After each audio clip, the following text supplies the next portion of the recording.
हम इंदिरा एकादशी व्रत की कथा सुनाते हैं, पावन कथा सुनाते हैं। पितरों की मुक्ति के लिए ये व्रत बताते हैं, हम कथा सुनाते हैं।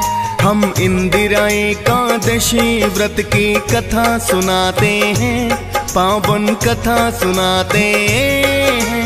पितरों की मुक्ति के लिए ये व्रत बताते हैं, हम कथा सुनाते हैं। जो व्रत करे श्रद्धा से तो पितृ भी मुक्ति पाते, जो व्रत करे श्रद्धा से तो पितृ भी मुक्ति पाते। प्रिय भक्तजनों, आज हम आपको अश्विन मास के कृष्ण पक्ष में आने वाले इंदिरा एकादशी की व्रत कथा सुनाएंगे। प्रिय भक्तों, इंदिरा एकादशी का ये पावन व्रत मनुष्य के सभी पापों को नष्ट करने में सक्षम है और इसकी कथा सुनना तो बड़ा ही कल्याणकारी है। कहते हैं इंदिरा एकादशी कथा के श्रवण मात्र से ही वाजपेयी यज्ञ के समान फल की प्राप्ति होती है। तो आइए भक्तों, श्रद्धा पूर्वक श्रवण करें इंदिरा एकादशी व्रत की ये परम कल्याणकारी पावन कथा।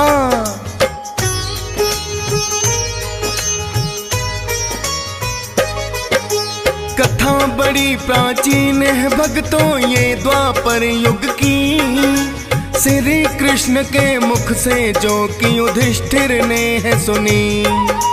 पांडवों का तो श्री कृष्ण ही सदा बढ़ाते ज्ञान, सत्य असत्य कभी कराते समय समय पर ध्यान। जब जब भी पांडवों के मन में दुविधा हो कोई, बड़ी सरलता से हल उनको बतलाते वो ही, और कथाएं श्री कृष्ण ही उन्हें सुनाया करते। समय समय पर पांडव उनके पास में आया करते। फिर से युधिष्ठिर श्री कृष्ण के पास में आते हैं, पावन कथा सुनाते हैं। पितरों की मुक्ति के लिए ये व्रत बताते हैं, हम कथा सुनाते हैं। जो व्रत करे श्रद्धा से तो पितृ भी मुक्ति पाते, जो व्रत करे श्रद्धा से तो पितृ भी मुक्ति पाते। प्रिय भक्तजनों, जैसा कि आप सभी को ज्ञात है, श्री कृष्ण जी पांडवों के सदैव हितैषी रहे।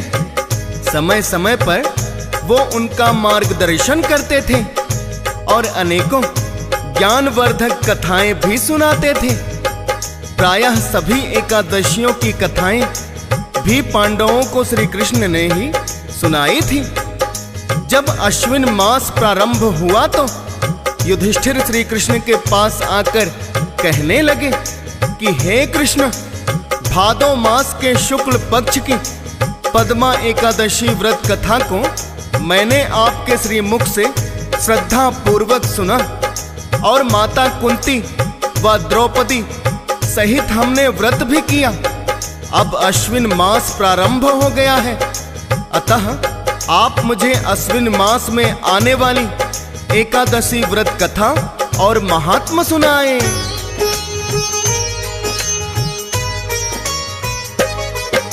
सुनकर बात युधिष्ठिर की ये श्री कृष्ण ने कहा, उत्तम प्रश्न बड़ा ही युधिष्ठिर आपने आज किया।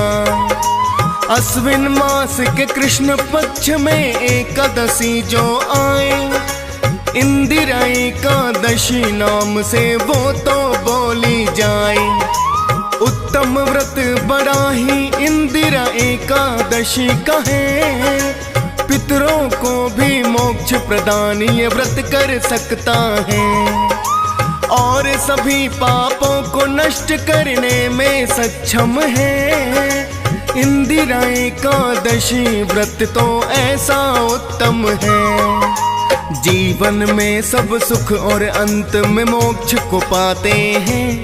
पावन कथा सुनाते हैं। पितरों की मुक्ति के लिए ये व्रत बताते हैं, हम कथा सुनाते हैं। जो व्रत करे श्रद्धा से तो पितृ भी मुक्ति पाते, जो व्रत करे श्रद्धा से तो पितृ भी मुक्ति पाते।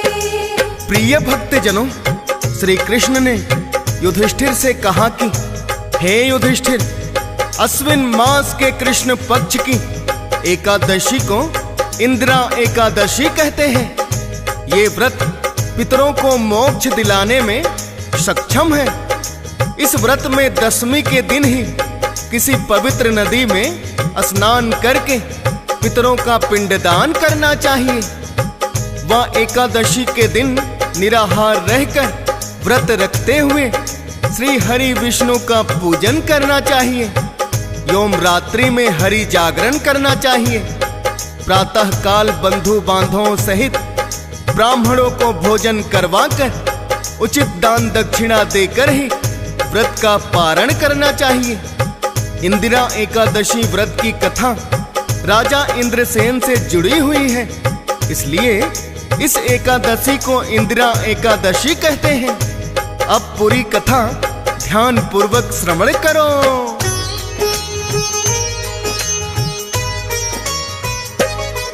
प्राचीन काल में महिष्मती नामक एक बड़ा नगर था और उस समय इंद्रसेन था राजा उसी नगर का।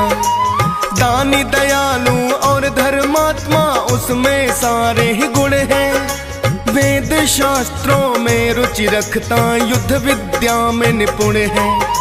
विष्णु भक्ति करता था वो बड़ा ही धर्म परायण और पुत्र के जैसे करता अपनी प्रजा का पालन। इंद्रसेन राजा के नगर में कोई न दुखिया था, धन धान्य से परिपूर्ण सब हर कोई सुखिया था। इंद्रसेन से राजा कम ही देखे जाते हैं, पावन कथा सुनाते हैं। पितरों की मुक्ति के लिए ये व्रत बताते हैं, हम कथा सुनाते हैं। जो व्रत करे श्रद्धा से तो पितृ भी मुक्ति पाते, जो व्रत करे श्रद्धा से तो पितृ भी मुक्ति पाते। प्रिय भक्तजनों, श्री कृष्ण ने कहा कि हे युधिष्ठिर, राजा इंद्रसेन बड़ा ही धर्मात्मा एवं कुशल प्रजा पालक था। साधु और ब्राह्मणों की सेवा में वो सदैव तत्पर रहता था। समय समय पर यज्ञ हवन करवाना और ब्राह्मणों को दान देना उसकी दिनचर्या में शामिल था। प्रजा में भी बड़ी ही खुशहाली थी। राजा इंद्रसेन के राज्य में कभी भी अकाल नहीं पड़ा था। सभी प्रजावासी धन्य धान्य से परिपूर्ण थे एवं राजा इंद्रसेन का बड़ा ही आदर करते थे। एक दिन राजा इंद्रसेन की सभा लगी हुई थी कि आकाश मार्ग से जाते हुए मुनि नारद राजा इंद्रसेन की सभा में प्रकट हुए।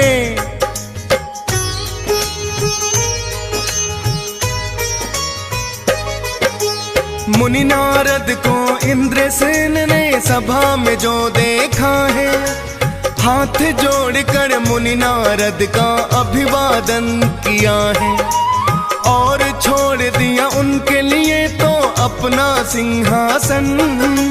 बैठा कर मुनि नारद के चरणों में किया नमन। मुनि नारद बड़े प्रसन्न हुए हैं उनका देख सत्कार। इंद्रसेन ने आने के लिए प्रकट किया आभार। मुनि नारद ने भी उनसे तो कुशलता पूछी है। कहने लगे हैं इंद्रसेन सब कृपा आपकी है। आने का प्रयोजन राजन पूछना चाहते हैं, पावन कथा सुनाते हैं। पितरों की मुक्ति के लिए ये व्रत बताते हैं, हम कथा सुनाते हैं। जो व्रत करे श्रद्धा से तो पितृ भी मुक्ति पाते,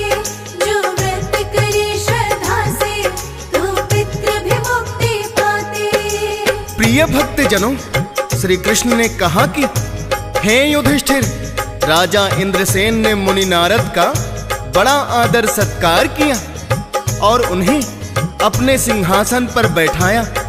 तब मुनि नारद कहने लगे कि हे राजन, आपके राज्य में सब सुख भोग रहे हैं, प्रजा को किसी प्रकार का कोई कष्ट नहीं।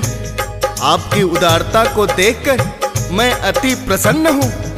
तब राजा इंद्रसेन कहने लगे, हे मुनिवर, ये सब आपकी कृपा है जो मेरे राज्य में हर प्राणी सुख भोग रहा है। इसके पश्चात राजा इंद्रसेन ने उनसे आने का कारण पूछा और कहा कि मैं आपकी क्या सेवा करूं जिससे आप प्रसन्न हो जाएं।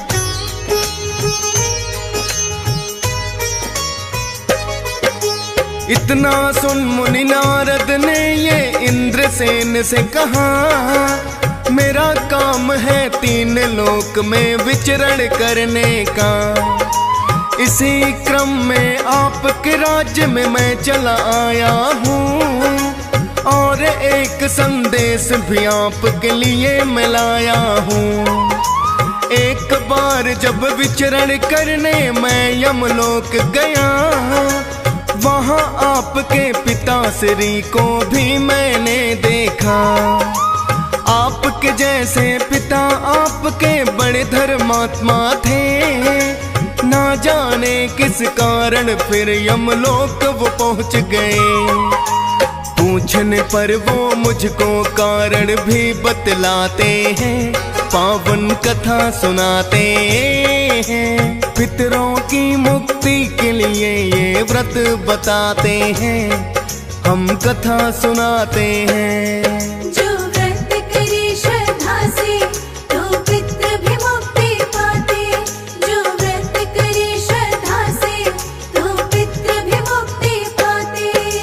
प्रिय भक्त जनों, श्री कृष्ण ने युधिष्ठिर से कहा कि हे राजन, आपके पिता भी आपके जैसे महान विष्णु भक्त थे।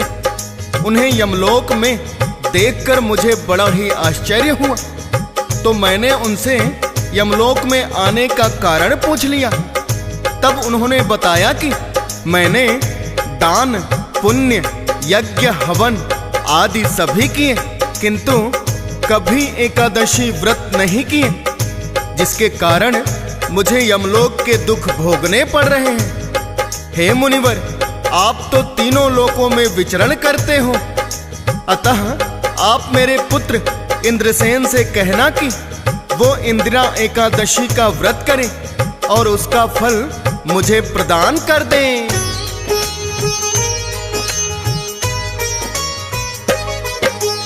इंद्रसेन है पुत्र मेरा, मुनि नारद उससे कहना, इंदिरा एकादशी व्रत को विधि पूर्वक करना और एकादशी व्रत के फल को कर दे मुझे प्रदान।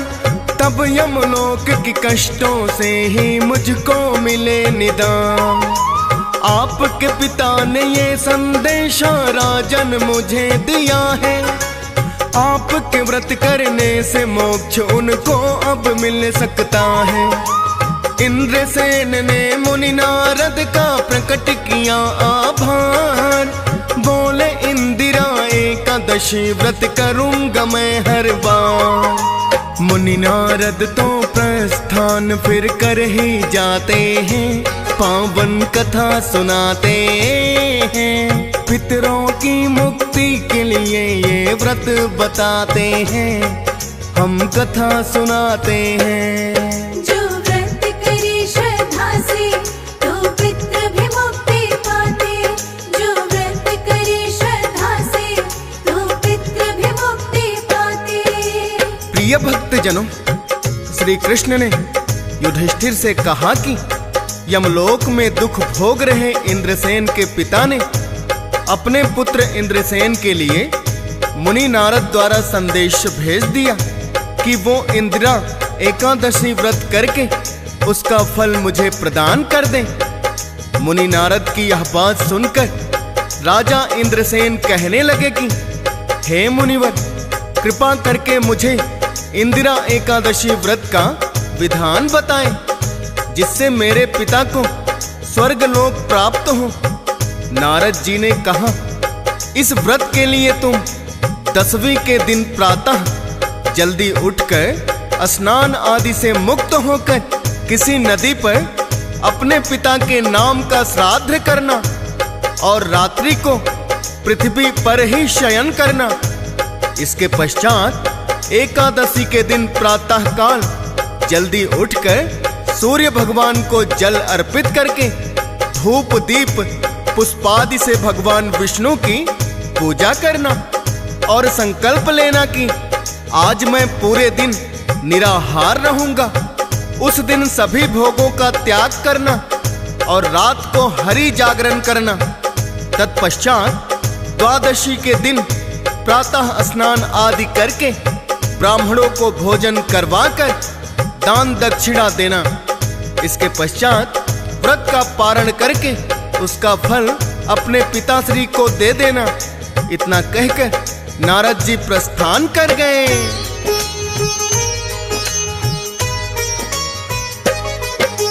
व्रत विधि मुनि नारद ने राजन को बतलाई।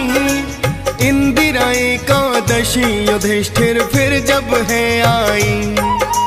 इंद्रसेन ने विधि पूर्वक उस व्रत को भी किया है और उस व्रत का फल संपूर्ण अपने पिता को दिया है।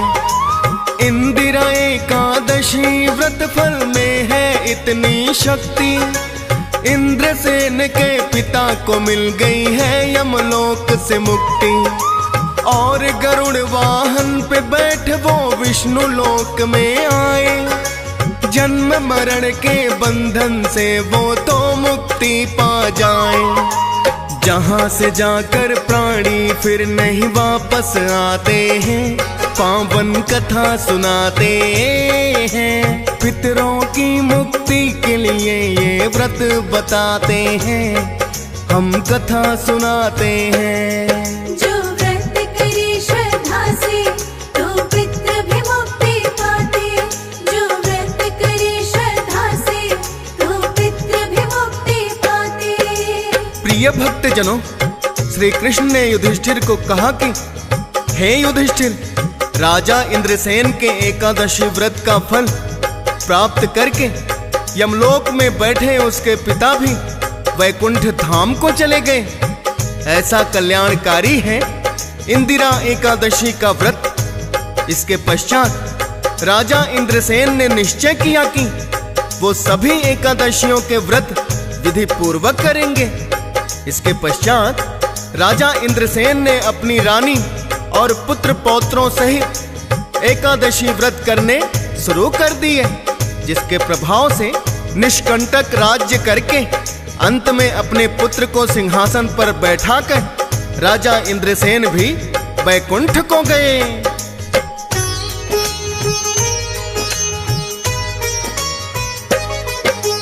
इंद्रसेन ने महिमा जानी एकादशी व्रत की। करने लगे हैं कुटुंब सहित फिर राजा व्रत सभी। पूजा पाठ करते दिन में और करते हरि सिमरन। और रात भर इंद्रसेन तो करते हरि जागरण। प्रसन्न हो गए इंद्रसेन पर श्री विष्णु भगवान। ख्याति प्राप्त हुई जीवन में उनको देव समान। इंद्रसेन ने निष्कंटक है अपना राज किया और वैकुंठ धाम है अंत में उनको प्राप्त हुआ। एकादशी के व्रत का फल कुछ ऐसा बताते हैं, पावन कथा सुनाते हैं। पितरों की मुक्ति के लिए ये व्रत बताते हैं, हम कथा सुनाते हैं। जो व्रत करे श्रद्धा से तो पितृ भी मुक्ति पाते। जो व्रत करे श्रद्धा से तो पितृ भी मुक्ति पाते। प्रिय भक्तजनों, कथा के अंत में श्री कृष्ण ने युधिष्ठिर को बताया कि इंदिरा एकादशी व्रत के फल से इंद्रसेन के पिता तो मोक्ष के अधिकारी बने ही, राजा इंद्रसेन भी अंत में वैकुंठ धाम को गए। हे युधिष्ठिर, ऐसा कल्याणकारी व्रत है इंदिरा एकादशी, जो पितरों को भी मोक्ष दिलाने में सक्षम है। यही इंदिरा एकादशी व्रत कथा है, जो व्रत के दिन सुनी और सुनाई जाती है।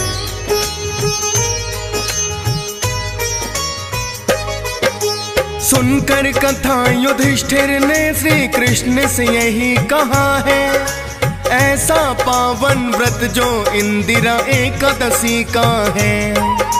महात्मा और व्रत विधि भी आपने बतलाई, माँ कुंती और द्रौपदी संग हम व्रत करे सब भाई। इंदिरा एकादशी व्रत की भक्तों कथा यही है, पूजा पाठ के बाद अवश्य ही जाती जो सुनी है। एकादशी की व्रत कथा सुने हंस राज रलहन, डीएस पाल भी हरि चरणों में करता है वंदन। फौजी सुरेश भी सिमर शारदा लिखते जाते हैं, पावन कथा सुनाते हैं। पितरों की मुक्ति के लिए ये व्रत बताते हैं, हम कथा सुनाते हैं। जो व्रत करे श्रद्धा से तो पितृ भी मुक्ति पाते, जो व्रत करे श्रद्धा से तो पितृ भी मुक्ति पाते।